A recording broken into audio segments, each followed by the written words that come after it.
The cold December air had settled over Spanish Lake, Missouri, that Sunday afternoon, pressing against the windows of 23-year-old Phoenix Coldon's family home.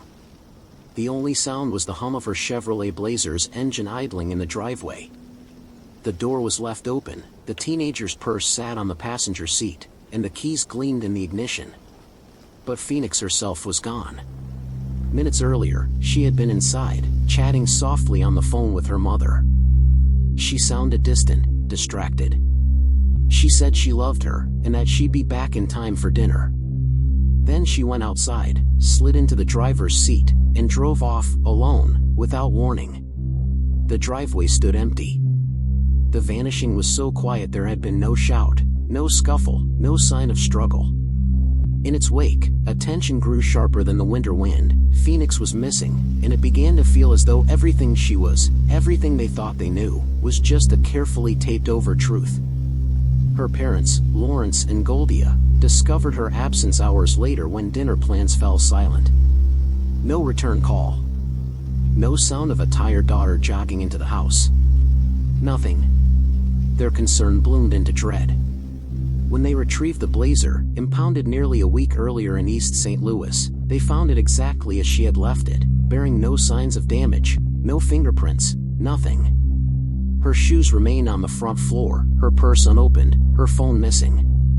The vulnerability of it all gnawed at them. She had simply disappeared. Investigation into her life peeled back layer after layer, revealing a Phoenix they had never fully known. She had been quietly withdrawing from everything they thought made up her existence. She had a second phone, one registered under an alias, hidden in her bedroom. She had stopped attending classes at the University of Missouri, St. Louis months before her disappearance, a fact her parents learned days after she vanished. She had begun to post video diaries online, a project they assumed was part of coursework, but later discovered the footage was deeply personal. In one video, she spoke with deliberate calm. "I just want to start over. I feel like I'm not really living. Like I'm just existing." Watching it now, that confession reverberated with the weight of someone preparing to vanish, someone rehearsing the escape before closing the door behind them. At first, her disappearance seemed voluntary, a conscious departure from a life that felt suffocating. She had spoken of needing space, of wanting to disappear. And yet, if she had walked away, she had crossed state lines without money, surrounded by unfamiliar landscapes and people, without contact. There had been no withdrawals, no calls, no sign of a journey begun. Rumors spread through the community and beyond, as speculation quickly took hold. Some whispered that she had chosen to abandon everything, to vanish without a trace in search of anonymity. But her credit cards and bank account had remained untouched, as though she had taken nothing of value with her, almost the opposite of someone planning a new life. Other whispers spoke of something darker. Her car had been found facing the wrong direction, backed into a wooded shoulder, hidden by tree branches. It felt deliberate, staged. East St. Louis had earned its reputation. More than once, investigators considered a link to human trafficking. Several women had disappeared from the same stretch of highway in those years. The idea that she might have been lured or forced into something horrific hovered in every briefing. But no trace had been found, no hint she had ever reached the van's ridged confines or the open road ahead of it, only the trace she left behind. The silence settled in the house like a shroud. When Lawrence and Goldia called the impound lot to retrieve the Blazer, they had to search online to discover who took it. By then, hope had begun to fray.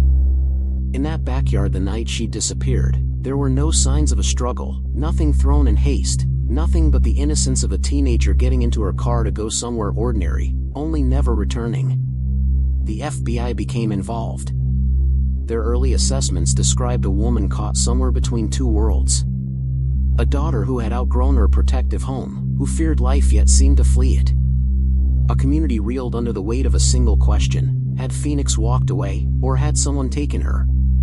As investigators dug deeper, they discovered evidence that she had written letters, unsent, addressed to no one.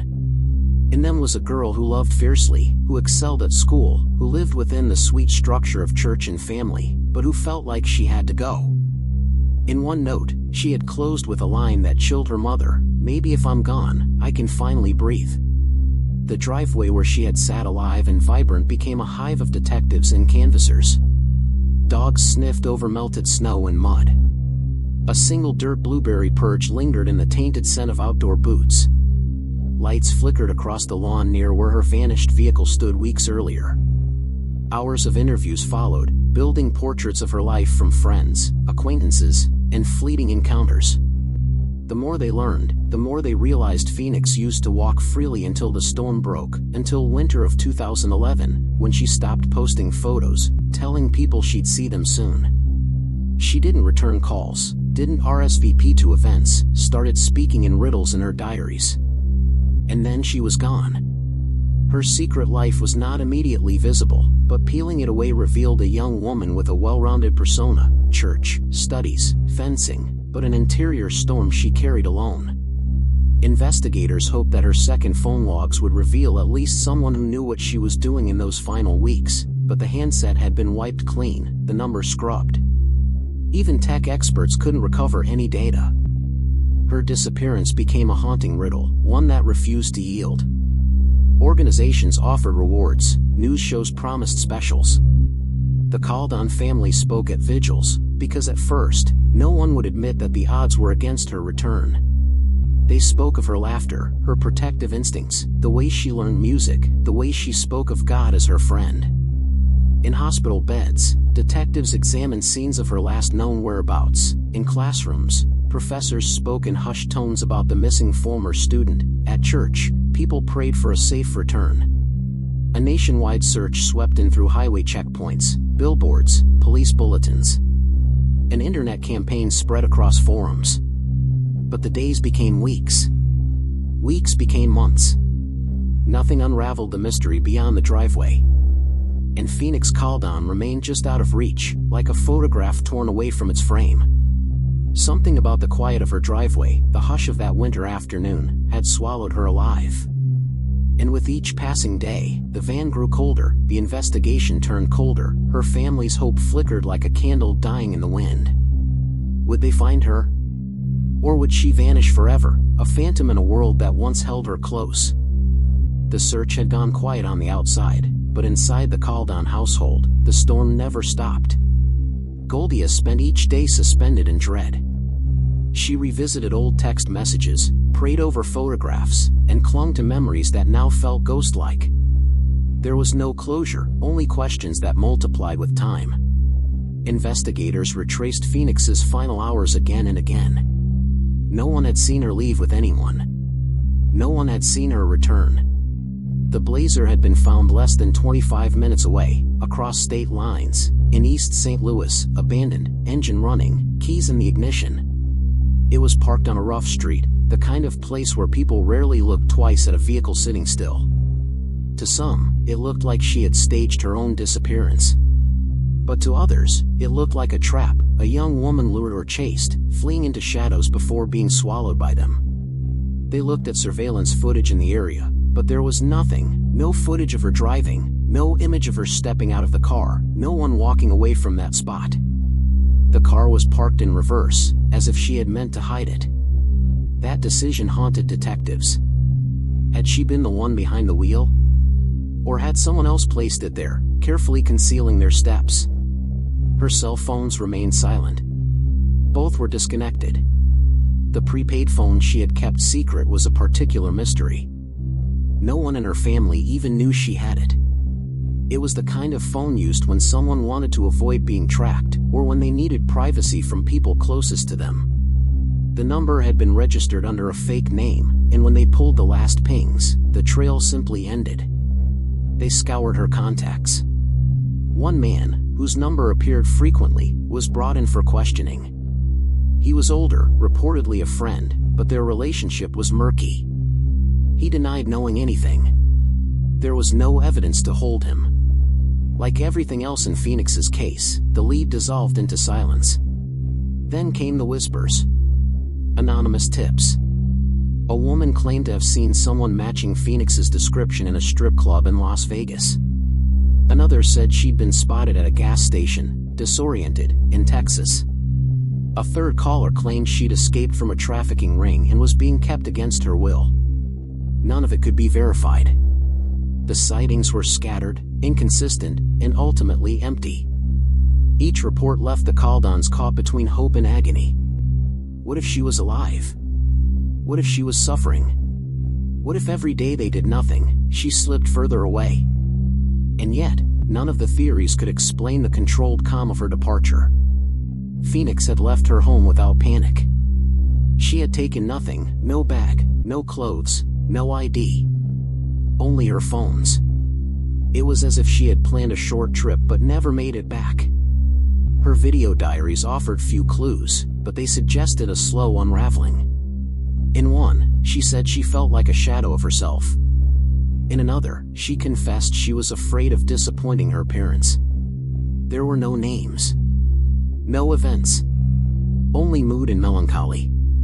It was the voice of a girl straining under pressure, too proud to scream, too loyal to run, until, perhaps, she did. Goldia couldn't stop wondering, had her daughter been living a double life under their roof? And if so, how had she hidden it so well? Church members remembered Phoenix as shy but focused. A gifted fencer and musician, she seemed balanced, steady. But even her closest friends admitted that she had grown distant in the months before she vanished. She didn't answer texts. She skipped fencing practice. She missed classes she never told her parents she had dropped. One friend described Phoenix as changing her skin. She had started wearing different clothes, going by a nickname, associating with people they didn't know. Some said she wanted to move to California. Others believed she had fallen into a dangerous crowd. No one had proof, only shadows of a girl slipping quietly away from the life she'd built. A year passed. Then two. Flyers faded from street poles. Media coverage dwindled. But Goldia kept searching. She appeared on podcasts, held vigils, and followed every tip, even the ones that felt impossible. She hired private investigators when the police could no longer do more. One PI, a former federal agent, claimed there were signs Phoenix had been trafficked. But when pushed for evidence, he offered only vague connections and theories that led nowhere.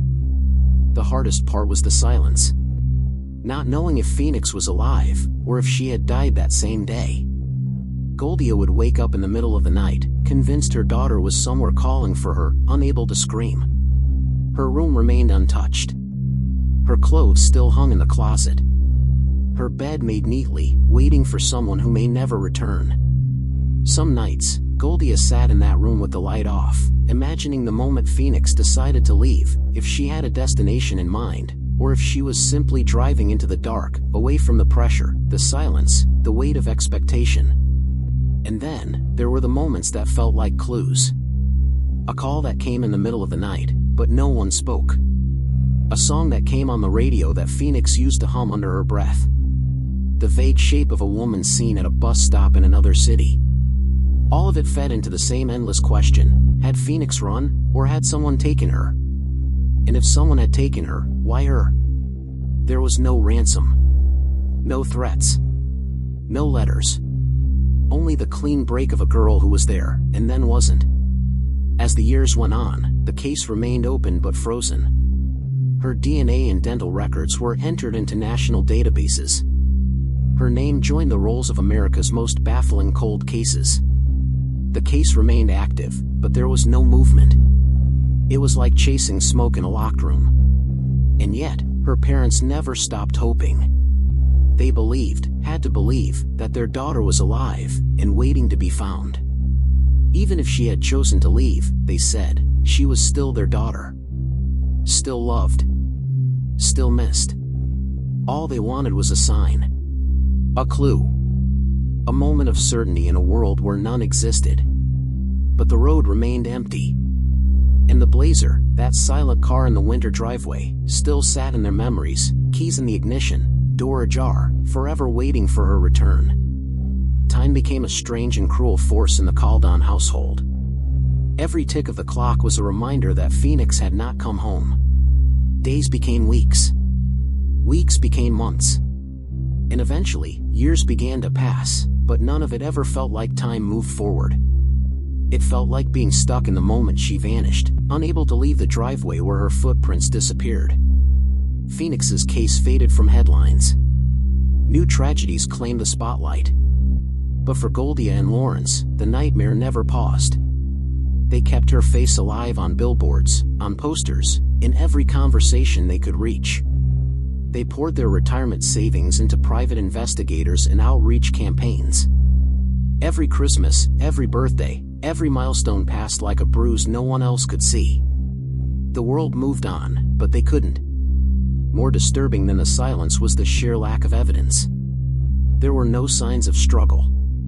No proof of foul play. No confirmed sightings. It was as if Phoenix had been erased. The most chilling aspect of her story wasn't what was found, it was what wasn't. In 2014, a private investigator named Joe Delia came on board, offering a more aggressive approach. He pushed the theory that Phoenix had been lured or coerced into sex trafficking. He believed someone had been grooming her for months, perhaps even under the nose of her own family. He pointed to her secret phone, her drifting social circles, and her growing need for independence as signs that she may have been targeted. But it was speculation. There was no concrete evidence. Still, the idea that Phoenix could be out there, alive but trapped, took hold of her parents' imagination like a second kind of grief. It wasn't just mourning her loss. It was the haunting belief that she might be suffering somewhere, unseen. And then came the theories. Some believed Phoenix had run away to escape the pressure. That she had been living a double life, one so distant from her religious upbringing that she felt the only escape was complete erasure. These people pointed to her college enrollment lie, the prepaid phone, her recent social withdrawal. They painted a picture of a young woman slowly unraveling under pressure, desperate for autonomy. Others believed she had met someone. Maybe online. Maybe in person. That she had fallen into something she couldn't control, and it had swallowed her whole. And then there were the darker whispers. That Phoenix had been followed. That someone in her life, someone she trusted, had taken her. Or worse, that her disappearance had been an act of control, a silent force that erased her as quietly as she had been raised to be. Even law enforcement seemed divided. Without evidence, they had no direction. Without witnesses, they had no timeline. They interviewed friends, reviewed phone records, tracked digital footprints. But Phoenix had left no digital trail. Not on social media. Not on her main phone. Not even on the burner. It was as though her life simply stopped. In 2017, the Coldons agreed to participate in a docuseries to bring renewed attention to the case. Cameras followed them through their grief, through their search. They revisited that quiet street in East St. Louis. Goldia stood again where the Blazer had been found. It looked unchanged, but the memories were sharper now, more painful. They interviewed people from Phoenix's past. A friend revealed that Phoenix had once told her she felt suffocated. That she wanted to escape. But even she was stunned that Phoenix could disappear without a single goodbye. And then, something new surfaced. A young woman resembling Phoenix had reportedly been arrested in California years earlier, no ID, no clear background. But the lead fell apart. Fingerprints didn't match. The woman wasn't Phoenix. Just another dead end in a case built out of them. The deeper they dug, the murkier everything became. There were so many contradictions in Phoenix's life. She had been the disciplined church girl, the driven musician, the accomplished fencer. But she was also the young woman who had lied about school, hidden a secret phone, and spoken about feeling lost and disconnected. She had structure, but no stability. Love, but also intense pressure. Freedom, but only in brief glimpses, like shadows on the wall. Some nights, Goldia sat by the window, staring out into the street, listening for footsteps that never came. She believed Phoenix had wanted more out of life, but that she had never planned to leave like this. That someone, had intervened. Even years later, the Coldons refused to accept closure without truth. To them, Phoenix wasn't gone. She was missing. There's a difference. Missing means the story isn't over yet. They worked with search organizations, offered reward money, pushed her story onto national platforms, hoping that someone, somewhere, knew something. But the silence remained the loudest response. And yet, despite everything, they still set a place for her in their hearts. They still celebrated her birthday. They still prayed over her room. Because grief without answers isn't just pain, it's a kind of madness. The need to know becomes more urgent than the need to accept. Every case leaves a scar. But Phoenix's disappearance felt like an open wound on the conscience of everyone who heard it. It was a story without closure, without answers. A question echoing into an empty room. Who was Phoenix Coldon? A young woman caught between two lives? A runaway? A victim? Or something else entirely? The streets she vanished from have long since changed. New families live there now. Children ride bikes down the same pavement where her tires once rolled. And yet, for those who remember, the air still feels different there. Like something was taken and never returned. They say silence speaks volumes. But in Phoenix Coldon's case, the silence left behind has only deepened the mystery. If her story left you unsettled, if you felt the chill of unanswered questions, then you're not alone. Hit subscribe to join us as we uncover more hidden stories that demand to be told.